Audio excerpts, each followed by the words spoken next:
L'allenamento della forza per la corsa. Ciao Nicola, Ciao Simo, ciao a tutti, benvenuti a un altro episodio del podcast Corso e Mangiato. Oggi torniamo a parlare di un argomento che abbiamo un po' sfiorato quando abbiamo parlato del peso della corsa, sì, cioè l'allenamento della forza per la corsa, esatto, che è un tema che ormai io onestamente ne parlo da molto tempo, sì, ne ho sì, parlato nel libro, però diventa sempre un po', sempre meno, ma è un po' ostico per chi corre, no? sì, infatti tanti miei clienti arrivano, quanti allenamenti fai a settimana? Allora, 3-4 di corsa, poi dovrei fare anche 2 di forza, ma quelli spesso li salto. Perché secondo me ci sono due aspetti, anzi tre. Il primo, oggettivo, il tempo a disposizione è quello che è Esatto, e quindi giustamente uno lo riporta sullo sport principale. certo. Poi c'è un aspetto di divertimento, che non tutti trovano divertente fare i famosi lavori a secco, cioè i lavori senza lo sport principale. Esatto, E terzo, che è quello che affronteremo di più oggi, non c'è questa convinzione effettiva, sì lo so, ma non è così, che l'allenamento della forza porti veri benefici. Perché?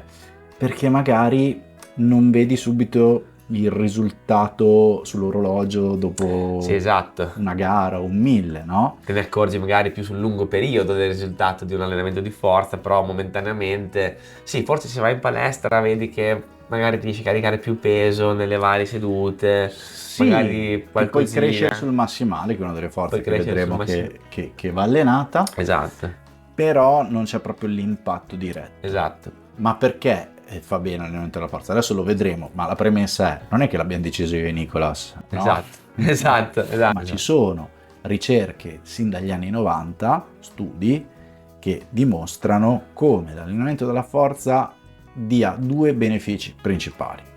Riduzione del rischio di infortuni, alcuni studi riportano una riduzione del rischio di infortuni intorno al 70%. Che è tantissimo, cioè, No, considerando che un runner su due si infortuna almeno una volta l'anno, se esatto, tutti facessero forza questa statistica sicuramente calerebbe. esatto, E l'altra è il miglioramento delle prestazioni. Perché il miglioramento delle prestazioni? Perché la riduzione del rischio di infortuni.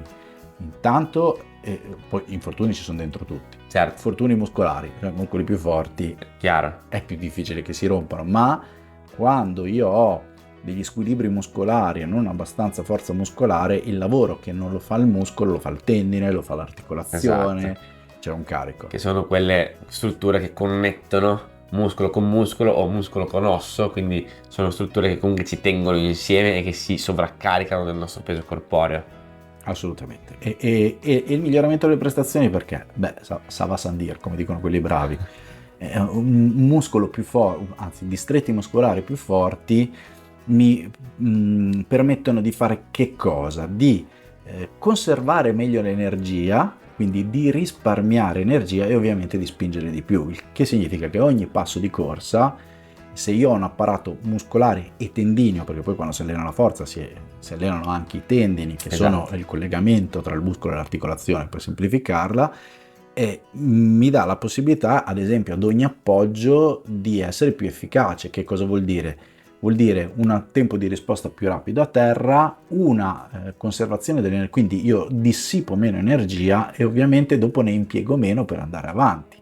Non solo, ovviamente riesco a spingere Esatto. di più perché riesco a come dire, coinvolgere più fibre muscolari per ogni gesto, se lavorando su un aspetto neuromuscolare. Esatto, aggiungiamo che questa cosa nel specifico di una gara, di una prestazione, poi può portare anche ad avere meno crampi.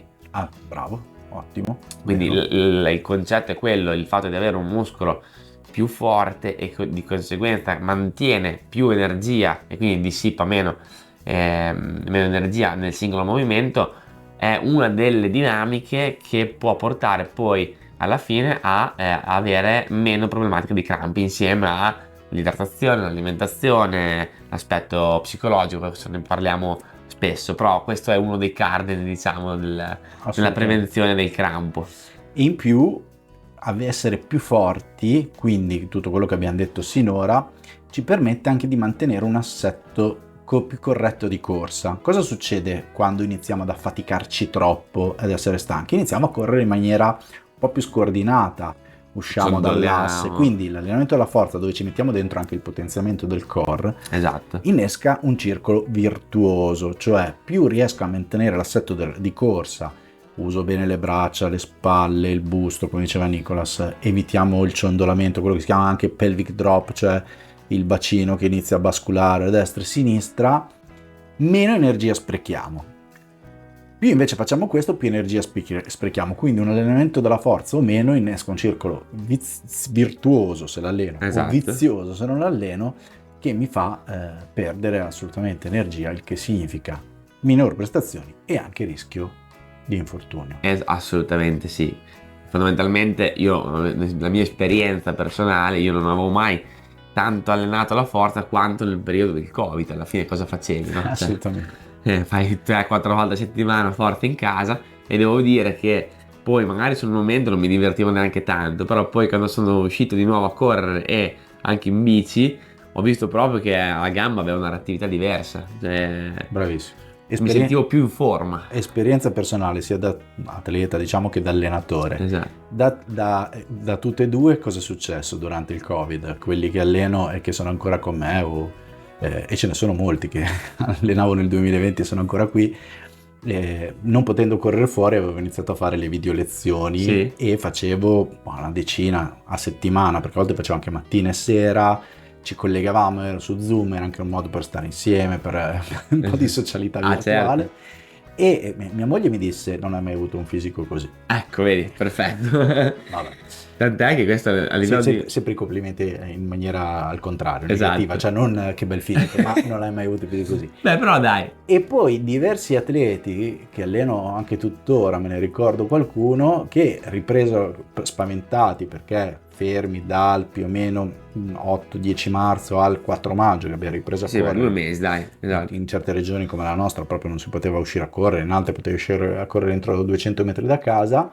Mi hanno detto: oh, vado di più di prima, esatto, conferma. E infatti c'è una delle ricerche che riporto anche nel libro, dove avevano preso 2 gruppi, sì, allenandoli sui 5.000, che comunque è una gara di tipo aerobico, veloce ma di tipo aerobico. Allora praticamente, la semplifico, un gruppo gli hanno tolto il 30% del volume di corsa, sì, di allenamento, ma gli hanno inserito degli allenamenti di forza massimale ed esplosiva.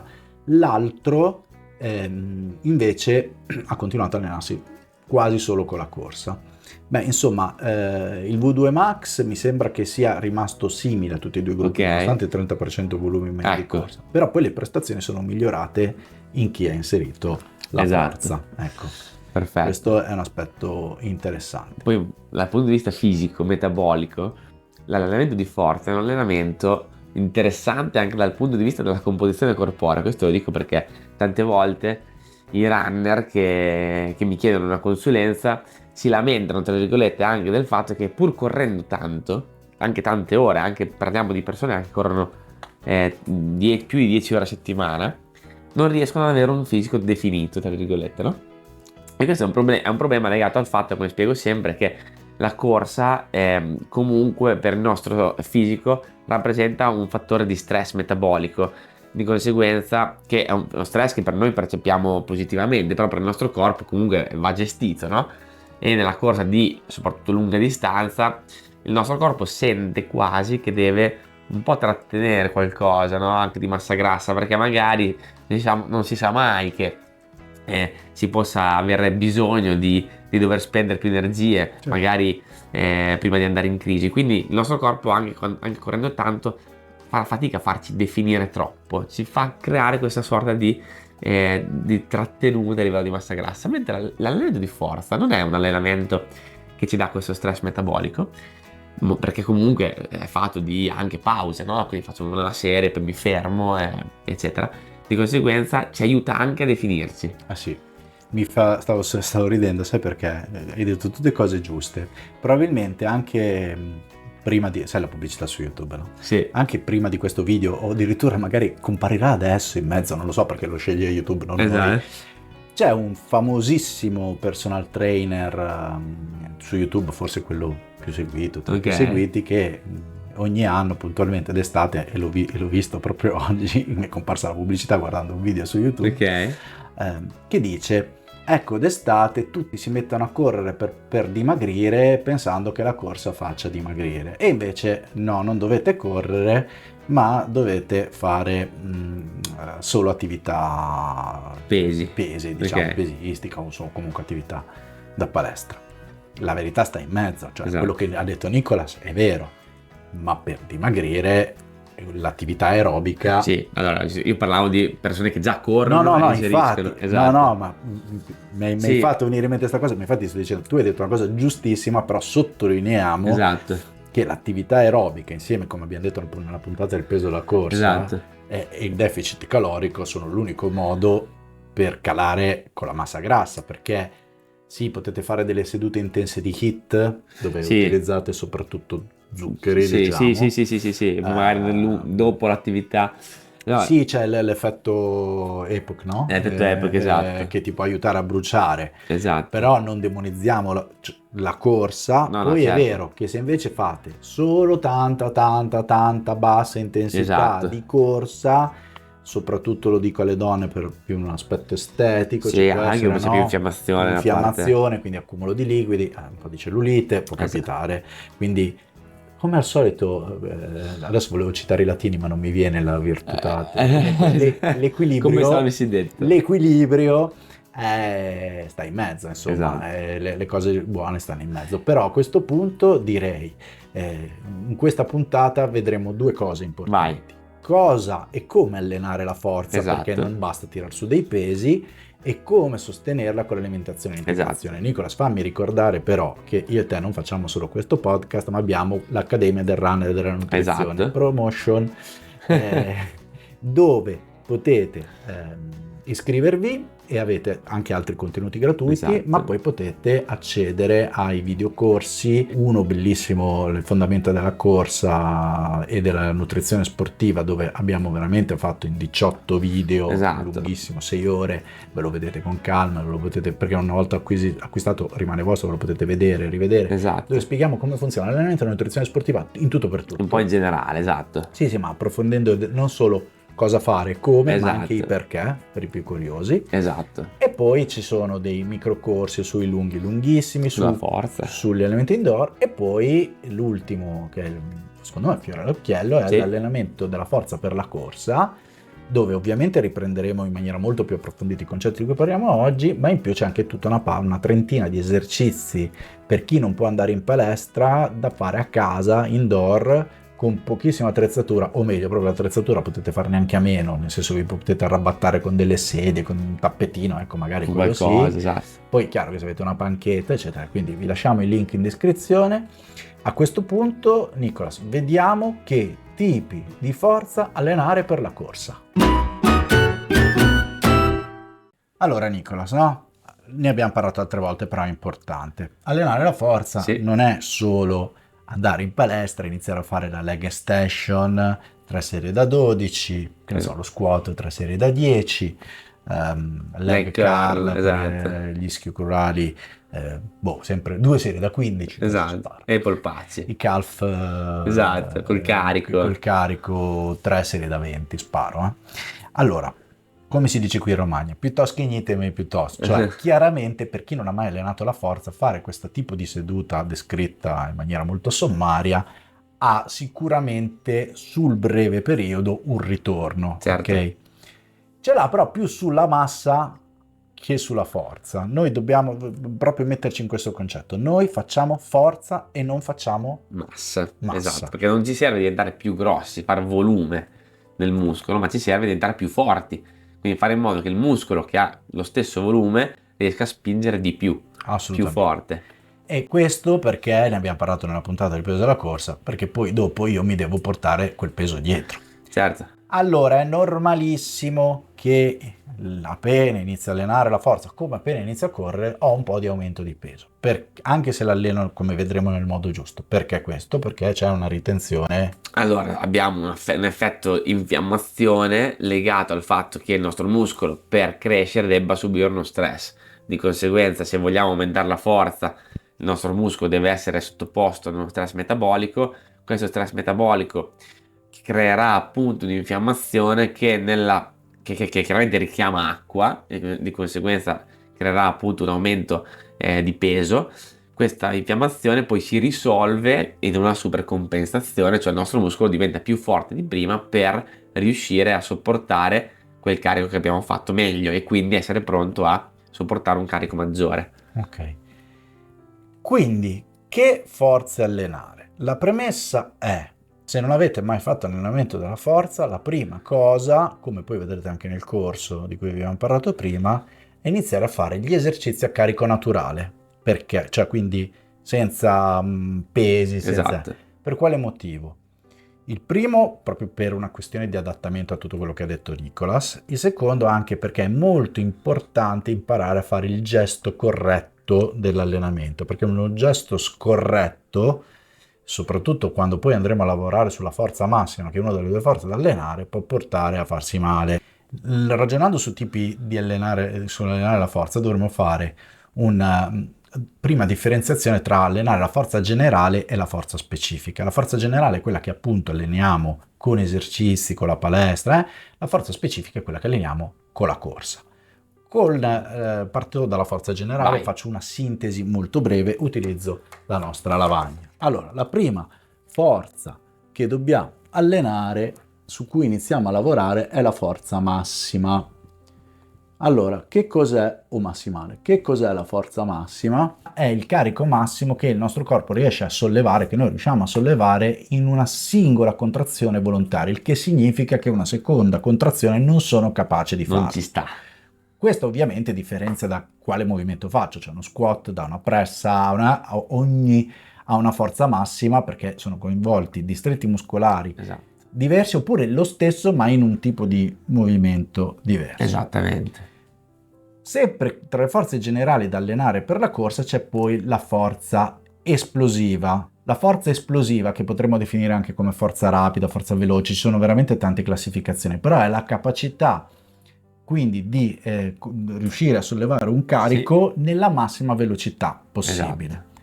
Questi due tipi di forza sono ottimi per la corsa. Per quale motivo? Perché la forza massima, più l'alleno, più alzo la forza massima, più a parità di forza espressa, quindi di corsa che faccio, lavoro quindi a una percentuale inferiore di quella forza. Esatto. Il che significa che quindi sono anche più economico, faccio meno fatica.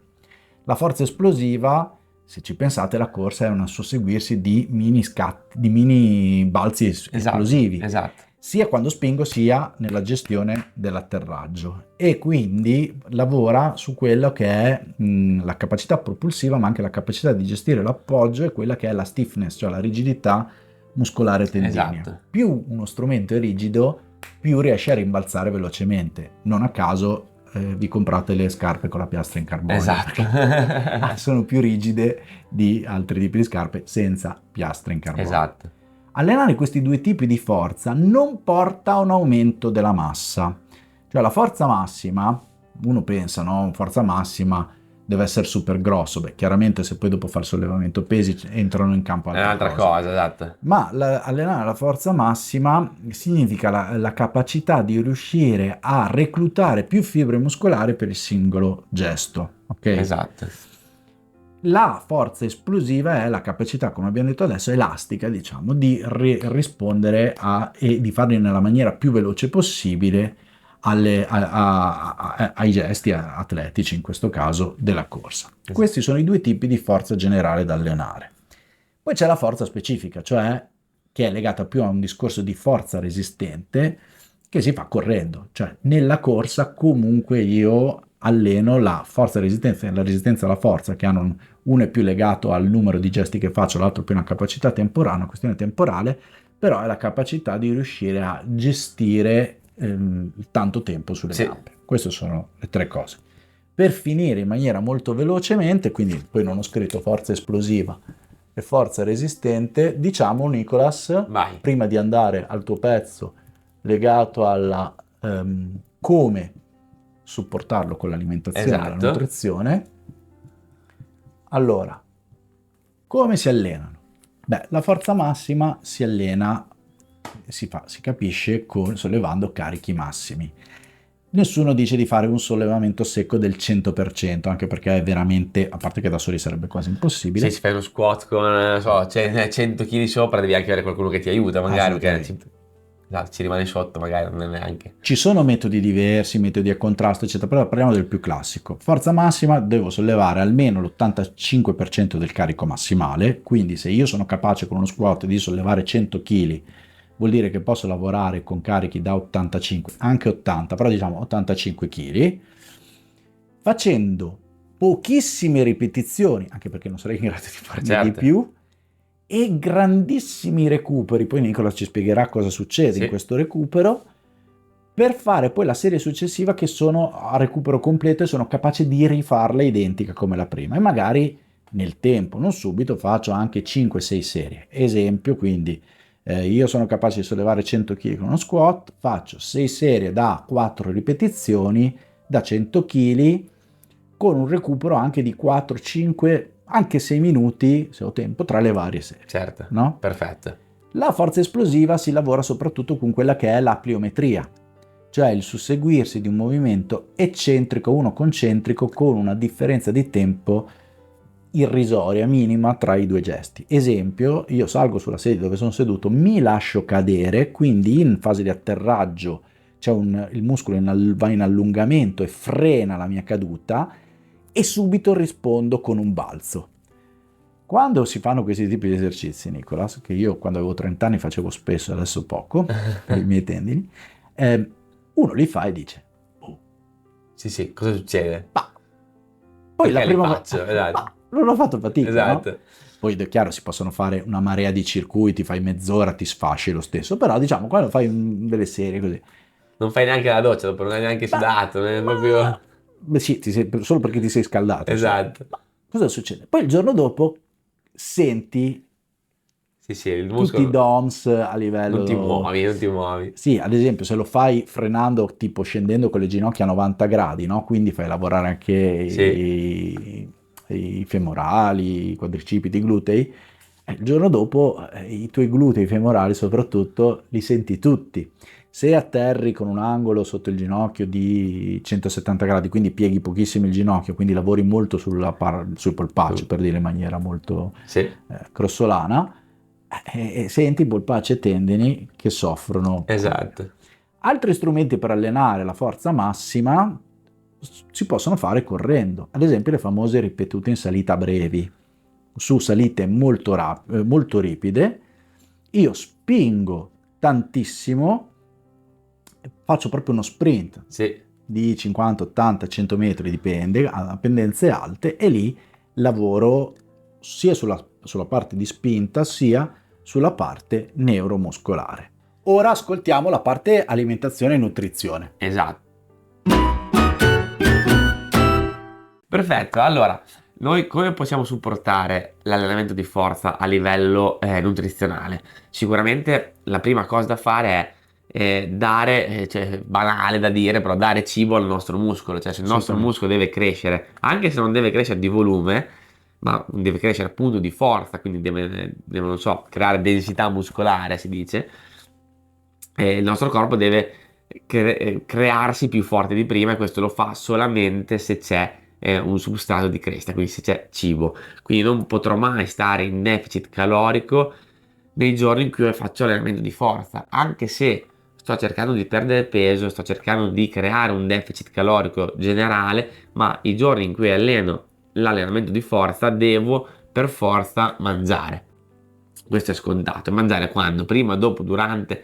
Sicuramente è molto più importante mangiare dopo l'allenamento, perché è la finestra in cui il mio corpo può recuperare. Quindi io faccio allenamento, creo questa infiammazione di cui parlavamo prima, a quel punto do quel mattoncino che è il cibo per ricostruirmi, e il mio corpo fa il resto del lavoro.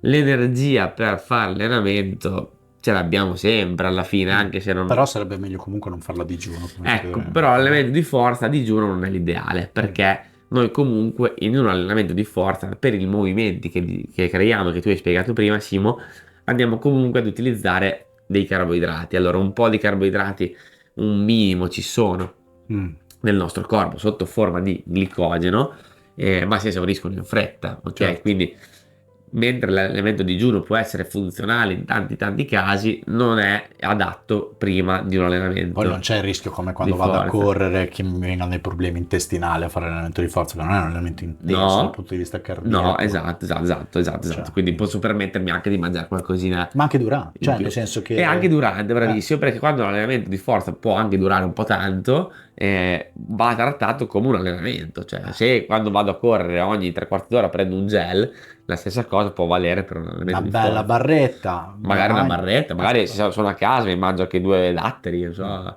2 gallette. Prima ho detto che spiegavi il perché i grossi recuperi, Esatto. al di là del fatto che devo essere pronto a rifarli immediatamente. Esatto, il perché dei grossi recuperi è questo, cioè l'allenamento di forza utilizza ovviamente carboidrati come substrato, ma prima di utilizzare i carboidrati, nella forza soprattutto massimale, utilizza un altro substrato che è la creatina. La creatina è si chiama donatore di fosfato perché è in grado di donare un fosfato al nostro mitocondrio del muscolo per formare nuovo ATP. L'ATP sarebbe la nostra molecola di energia pura, no? Ok, perfetto. Fondamentalmente, una volta che facciamo un gesto massimale, questa creatina viene consumata, no? Ma è anche in grado di ricaricarsi e per ricaricarsi ci mette del tempo, ci mette almeno 2 minuti e mezzo, 3. Quindi questi recuperi lunghi servono a fare in modo che il nostro corpo recuperi tutte le energie per affrontare la seconda serie nella stessa condizione della prima.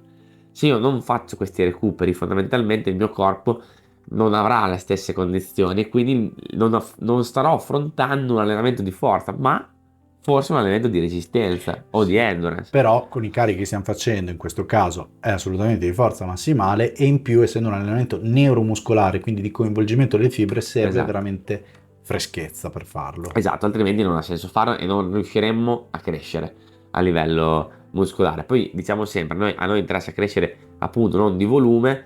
Hai fatto prima l'esempio dei bodybuilder, scusami, no, dei bodybuilder, di chi fa sollevamento pesi. Chi fa sollevamento pesi sono enormi, sono quelli nella categoria maggiore del peso, perché a quel punto possono permettersi di crescere quanto vogliono e buttare su tutta la forza. Ma quelli che sono nelle categorie di peso più basse non sono così enormi, cioè sono definiti, sono forti, ma hanno una muscolatura comunque fine, perché il loro gioco comunque è quello di mantenere il peso più basso possibile con la maggior forza possibile, quindi rientrare in una categoria di peso più bassa e spingere loro di più. Poi lavorano che in fase di costruzione eccetera pesano sempre di più della categoria e vanno in definizione. E dopo esatto, anche sulla settimana della gara, come chi fa anche box, no? Come chi fa anche box, arti marziali eccetera. Chi fa bodybuilding invece fa tutta un'altra cosa. Loro fanno però una fase di massa, okay, in cui crescono di volume, e poi una fase di forza dove in realtà mantengono il volume che hanno fatto, fondamentalmente. È proprio un altro sport. È tutta un'altra cosa, ecco, però giusto per darci le idee. Quindi questa, la prima regola è quella di comunque alimentarsi, quindi non stare in deficit calorico, non fare allenamenti a digiuno, mangiare subito dopo allenamento, e che sono sempre cose banali ma sono importantissime. La seconda regola può riguardare l'integrazione, perché posso aiutarmi con integratori per riuscire ad ottimizzare il mio allenamento di forza. Lasciami dire che adesso ne parleremo velocemente perché ci sarà una puntata di Corso e Mangiato dedicata a tutti gli integratori più famosi, più usati che potete utilizzare nella corsa. Quindi iscrivetevi e seguite tutto il podcast. Esatto, velocemente noi possiamo utilizzare integratori di ripristino della creatina, quindi la creatina, ok, che ci aiutano a ricaricarla più velocemente, integratori che fanno vasodilatazione, quindi non so, portano più sangue al muscolo, di conseguenza più ossigeno, più capacità contrattile, eccetera, per esempio l'arginina e la citrullina, e integratori che invece lavorano sulla sintesi proteica, quindi sul fatto di recuperare più velocemente perché ci aiutano a risintetizzare la muscolatura in maniera più efficace, per esempio gli aminoacidi ramificati. Quindi diciamo che idealmente non ci sono grosse regole, ma quelle regole che ci sono fondamentali. Se io faccio un allenamento della forza senza seguire queste poche semplici regole, non avrò la produttività che mi aspetto e rischio di... Devo bere o non bere durante l'allenamento della forza? Assolutamente, il muscolo è fatto da acqua, quindi io devo sempre bere, ma questo vale sia quando sudo, quando corro, e quindi mi viene più spontaneo, ma vale anche quando non sudo, perché in realtà io... uno magari non ci pensa perché dice non sto sudando poi così tanto. Tante volte mi viene detto no, ma durante gli allenamenti indoor non sudo e non bevo, oppure non bevo un po' di acqua ma non bevo i sali. In realtà se è molto caldo il nostro muscolo suda sia acqua che sali minerali, quindi non è che devo bere i sali solo in gara, può anche essere utile bere i sali mentre alleno la forza. Assolutamente. Nicolas, ti ringrazio chi ci ha seguito Grazie a tutti e e ci vediamo alla prossima puntata. Esatto. Ciao a tutti, Ciao a buone tutti. corse.